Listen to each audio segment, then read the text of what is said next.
Esse conto foi escrito por Marison Fraga, produtor do canal Lendas e Causos de Pernambuco. Qualquer semelhança com a realidade terá sido mera coincidência. Os Mortos da Rua da Concórdia.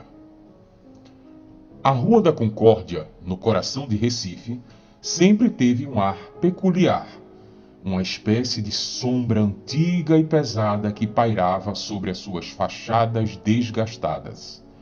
As calçadas irregulares, cheias de rachaduras, pareciam murmurar sob os pés dos transeuntes distraídos.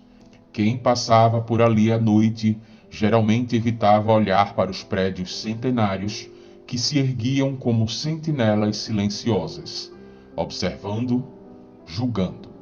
Porém, havia algo mais naquele lugar, algo que os olhos não viam, mas que o coração sentia em sua pulsação mais acelerada. Dizem que a Rua da Concórdia foi palco de eventos que, com o passar dos anos, foram sendo abafados pelas novas gerações, como se o tempo pudesse selar os horrores da cidade. No entanto, essas histórias não morrem, elas apenas aguardam, escondidas, até que alguém as desenterre. Foi assim com João Carlos, um homem simples que trabalhava como vigia noturno.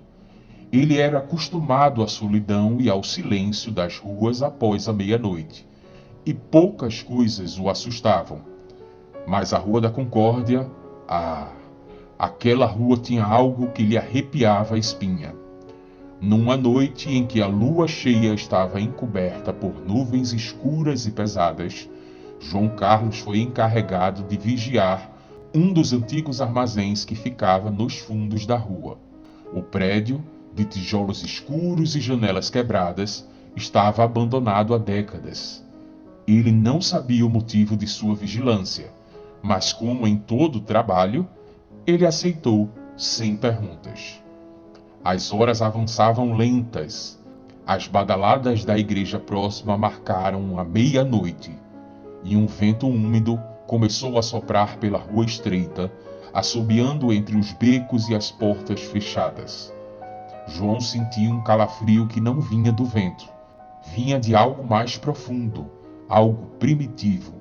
O som dos seus próprios passos ecoava como um tambor solitário na calçada vazia, e o peso do tempo parecia dobrado naquela rua antiga. Então, ele os viu. No começo eram apenas sombras, movendo-se no canto dos olhos, como aqueles pequenos reflexos que somem quando você tenta focá-los.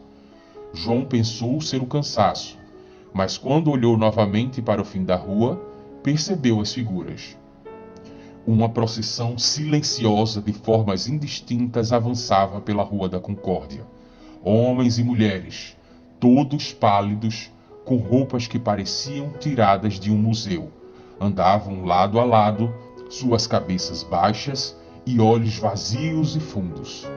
Eles não faziam som algum. O que gelou a alma de João não foi apenas o silêncio sepulcral, mas o fato de que, mesmo à distância, ele conseguia ver que aquelas figuras não pertenciam ao presente.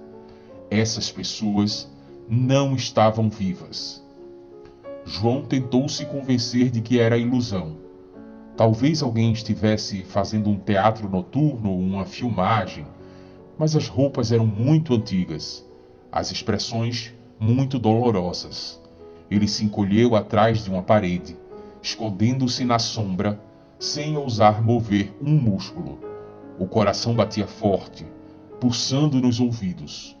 O ar parecia rarefeito, e ele sentiu o peito apertar. A procissão de mortos passou por ele sem desviar os olhares. Suas faces eram tristes, mas não vazias. Havia uma espécie de propósito sombrio em sua marcha lenta, como se estivessem condenados a caminhar por toda a eternidade. Eles pararam em frente a uma casa antiga, no número 56, um casarão que estava abandonado há tantos anos quanto João se lembrava. O líder da procissão, um homem de terno escuro e chapéu, ergueu a mão em um gesto lento, apontando para a porta. E ela se abriu sozinha. Os mortos entraram um a um, sem pressa, sumindo nas sombras daquela morada esquecida. Quando o último deles cruzou a porta, ela se fechou com um estrondo que ressoou pela rua, ecoando como um trovão. E João ficou ali, petrificado. O ar ao seu redor pareceu congelar. Suas pernas tremeram, e ele quis correr, mas seu corpo estava paralisado pelo medo. Ele sabia instintivamente que aquilo que acabara de presenciar não era para os olhos dos vivos. Ao fim de algum tempo, quando conseguiu recuperar o controle do corpo, ele recuou lentamente, seus olhos fixos na casa. No entanto, quando ele estava prestes a se virar e correr, ouviu o som de passos atrás de si. Virando-se lentamente, ele viu um homem parado na calçada. Era um velho com roupas esfarrapadas, que o observava com olhos cansados e profundos. O homem se aproximou e falou em um sussurro rouco. Eles voltam todas as noites, à mesma hora. Eles não podem descansar enquanto aquela porta permanecer aberta. João tentou perguntar o que ele queria dizer com isso, mas o velho já havia se virado, desaparecendo nas sombras da rua. Na noite seguinte, João voltou ao mesmo lugar. Ele precisava ver por si mesmo se aquilo tinha sido uma alucinação. À meia-noite, a procissão de mortos retornou, marchando lento pela Rua da Concórdia em direção à mesma casa. E como na noite anterior, eles entraram sem dizer uma palavra. João nunca mais foi visto após aquela noite. Alguns dizem que ele foi levado pelos mortos. Outros afirmam que ele enlouqueceu e fugiu da cidade. Mas há aqueles que juram que, às vezes, durante as madrugadas, podem vê-lo no fim da rua, vigiando a casa número 56, como se esperasse por algo ou por alguém. Mas ninguém se atreve a perguntar. Afinal, certas perguntas são melhor deixadas sem resposta, especialmente quando se trata dos mortos da Rua da Concórdia.